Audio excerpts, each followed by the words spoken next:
Kota Montevideo, Uruguay, Oktober 1972. Di hari yang cerah itu, sekelompok tim rugby lokal yang dikapteni oleh Marcelino baru saja menyelesaikan pertandingannya.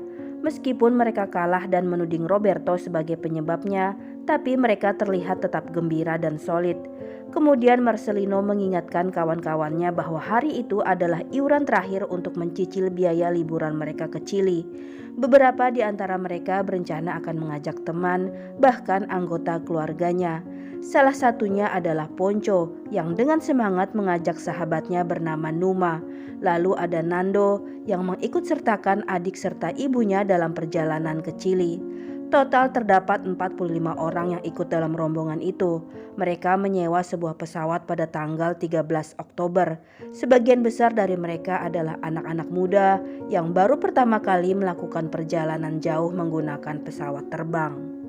Dalam perjalanan dari kota Montevideo menuju kota Chili, pesawat harus mengitari pegunungan Andes yang bersalju tebal. Begitu memasuki wilayah pegunungan tersebut, pesawat mulai mengalami turbulensi. Sebagian besar masih berpikir positif bahwa hal itu biasa terjadi, namun tak sedikit juga yang merasa was-was termasuk Numa. Tak berapa lama co-pilot mengumumkan bahwa para penumpang untuk duduk dan menggunakan sabuk pengaman, dan para penumpang yang duduk di bangku belakang sebagian diharapkan pindah ke bangku barisan depan. Selanjutnya guncangan turbulensi datang semakin kencang dan berulang kali dan membuat semua penumpang kali ini benar-benar khawatir.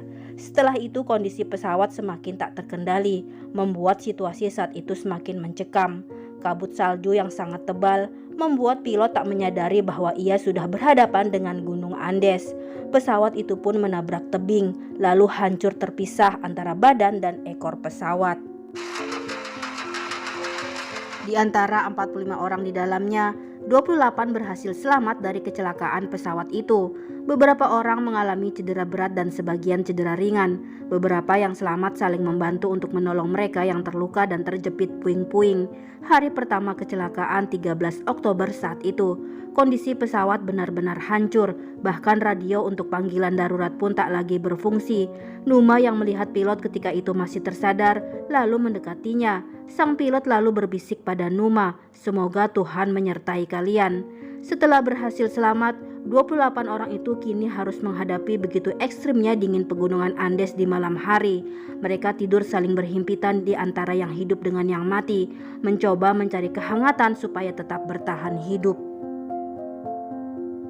Pagi harinya 14 Oktober, mereka yang berhasil melewati dinginnya malam tadi keluar satu persatu untuk menghangatkan tubuh mereka di bawah sinar matahari yang cukup cerah. Numa mendapat kabar dari Roberto bahwa Poncho sahabatnya tidak berhasil melalui cuaca ekstrim semalam. Nando juga dalam keadaan kritis, begitupun adik perempuannya. Marcelino lalu menginstruksikan kepada kawan-kawannya untuk membuat ruang perawatan bagi mereka yang terluka dan juga tempat mereka untuk beristirahat nanti. Semua saling bahu-membahu mengeluarkan barang-barang dari dalam pesawat, beberapa kursi dan juga koper-koper. Lalu juga mereka mengeluarkan satu persatu kawan mereka dan juga orang-orang yang telah mati. Mereka mengumpulkan sisa-sisa makanan yang masih ada, membaginya secara adil dalam potongan kecil. Sebelum malam tiba, mereka menyusun satu persatu koper untuk menutupi celah pesawat. Itu mereka lakukan setidaknya untuk menghalau sedikit udara dingin saat malam hari.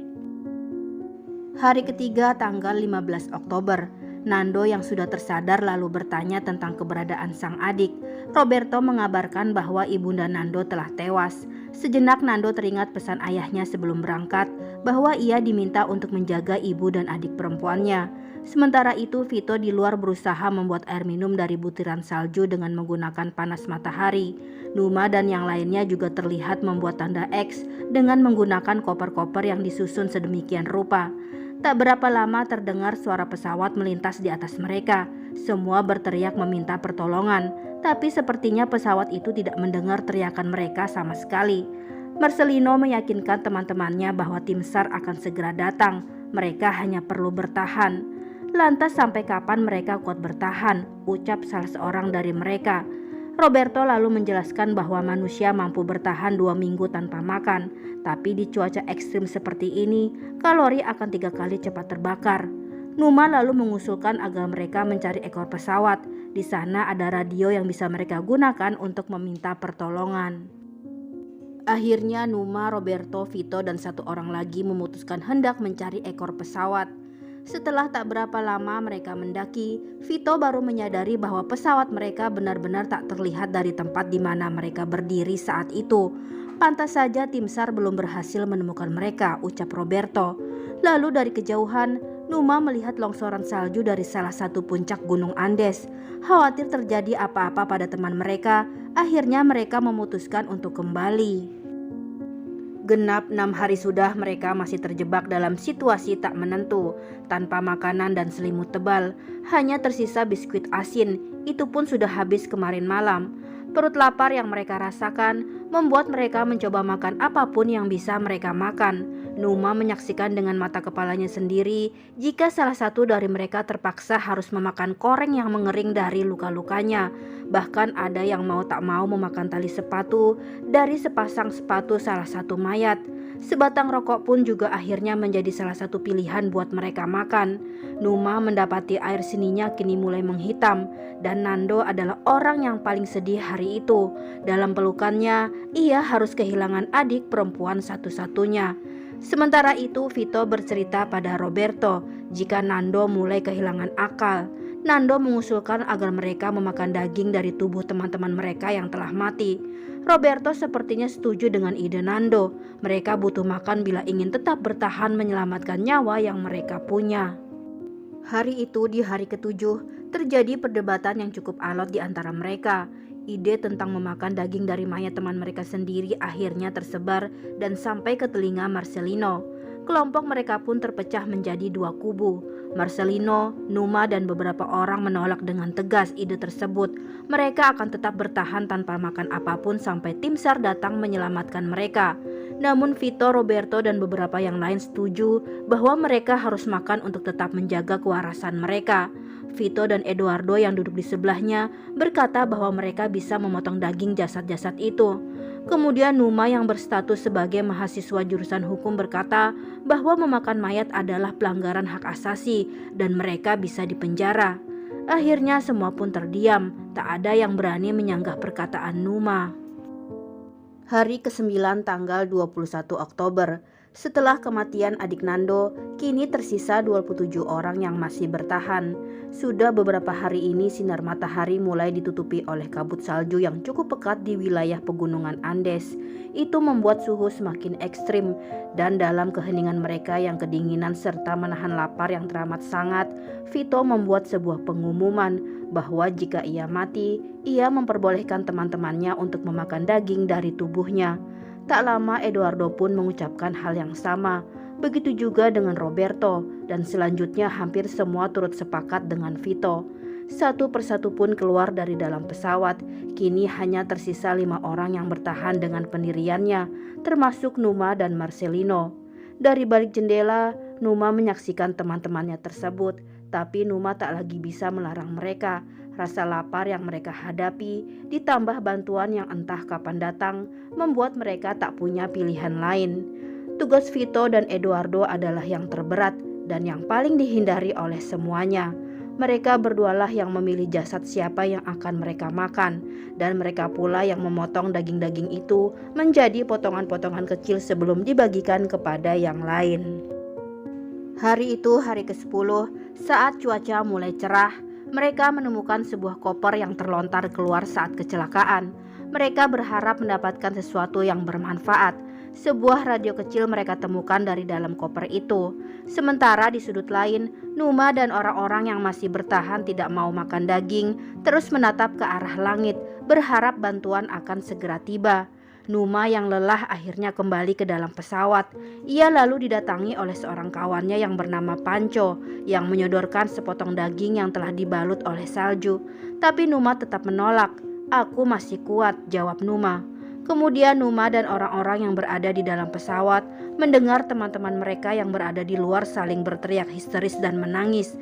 Dari radio itu mereka semua mendapatkan kabar bahwa tepat di hari ke-10, Angkatan Udara Paraguay beserta tim SAR telah menghentikan proses pencarian pesawat yang mereka tumpangi, dan mereka akan melanjutkan proses pencarian pada tahun depan saat musim salju di Pegunungan Andes mulai berakhir.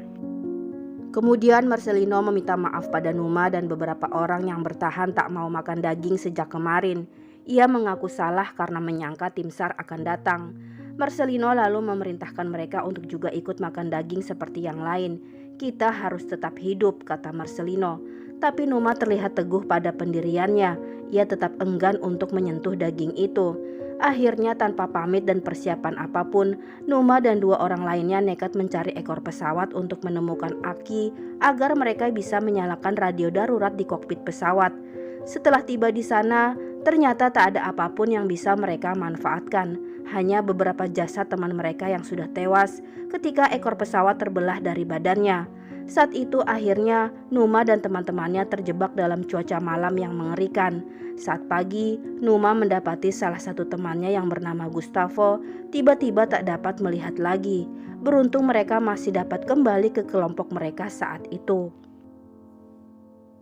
Kemudian Nando bertanya pada Numa, adakah ia melihat sesuatu dari atas? Aku tak melihat apa-apa, hanya ada pegunungan bersalju di sekelilingku, jawab Numa. Nando lalu memberitahu bahwa kota Chili ada di balik gunung itu.